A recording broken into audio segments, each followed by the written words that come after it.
Olá, eu sou Rosa Silvia e este é o podcast número 14 do Em Movimentos, compartilhando inquietações com relação ao sexismo, machismo, patriarcado, mulheres e violência.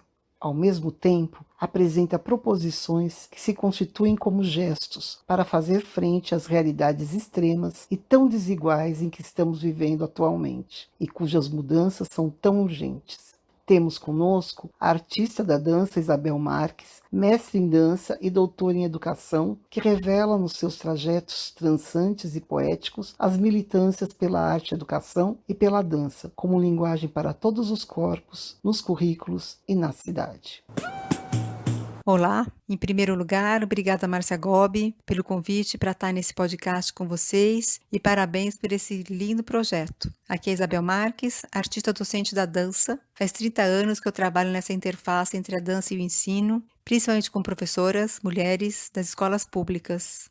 Dançar e ensinar arte sempre foi para mim uma forma de eu me entender e de me inserir no mundo e também de participar da construção de relações mais solidárias e mais humanas. Um lugar mais justo para a gente viver, sabe? Imaginem o que é para uma profissional da dança não poder sair de casa, não estar com o público, não ter espaço para o movimento, não se encontrar com pessoas para dançar. Mas acreditem, não é isso que tem mais me aturdido durante essa pandemia. Faz 2 meses que a gente está em casa. Eu tenho pensado muito nas mulheres, mães, amigas, vizinhas, irmãs, tias, companheiras de trabalho, fechada em casa e tendo que lidar com essa construção social de, entre aspas, organizadoras da rotina caseira ou promotoras da harmonia familiar, ainda estandartes da amorosidade e mediadora de coletivos. Porque agora, esse espaço doméstico, as nossas casas, que cultural e socialmente é um espaço feminino e cuidado por mulheres, se tornou todo o espaço possível para todos e todas viverem juntos. E ai da mulher que não cumpria suas funções. As cobranças são muitas, dos outros e da gente mesma.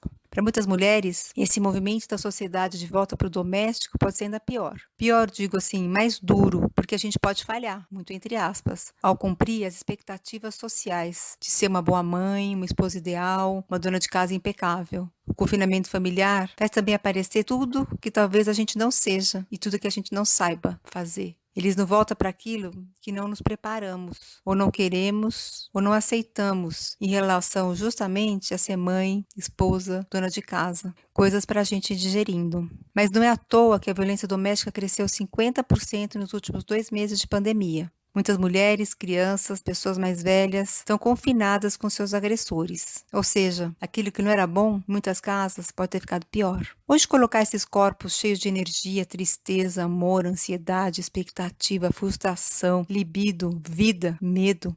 Assim mesmo, tudo misturado. E mais, quem são esses outros e outras? Quem somos nós mulheres? Nesse espaço restrito e nesse tempo tão volátil das casas, de que somos, dizem, rainhas, entre aspas.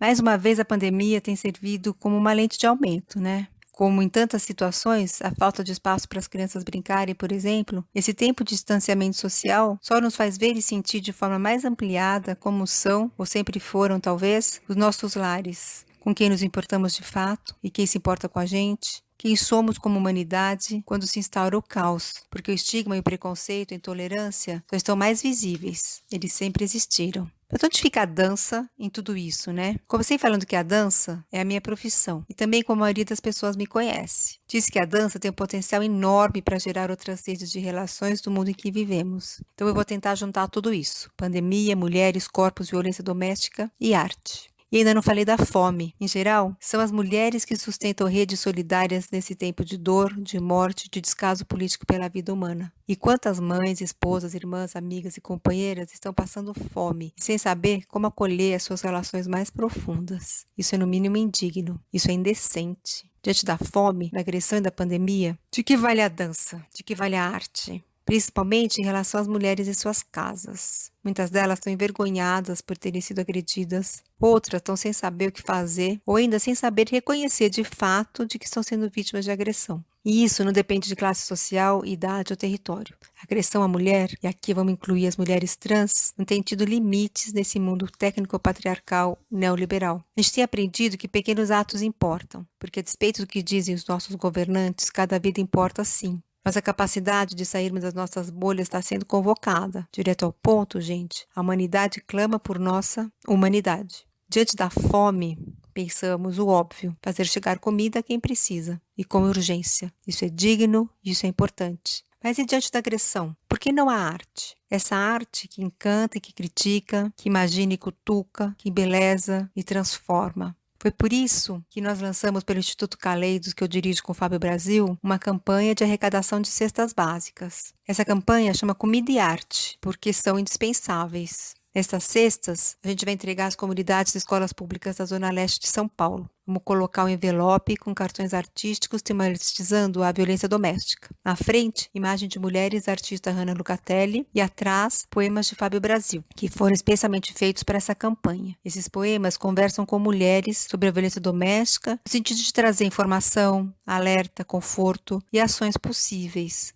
A gente espera e acha que são as mulheres que abrirão as caixas de comida. Queremos que elas recebam esse duplo alimento, comida e arte, que conversam com esses tempos de pandemia. E que elas recebam também muito carinho para saberem que elas não estão sozinhas. Quem quiser conhecer a campanha e colaborar, é só entrar no site do Caleidos, é o www.institutocaleidos.com. Clicar em Caleidos Solidário. Muito obrigada.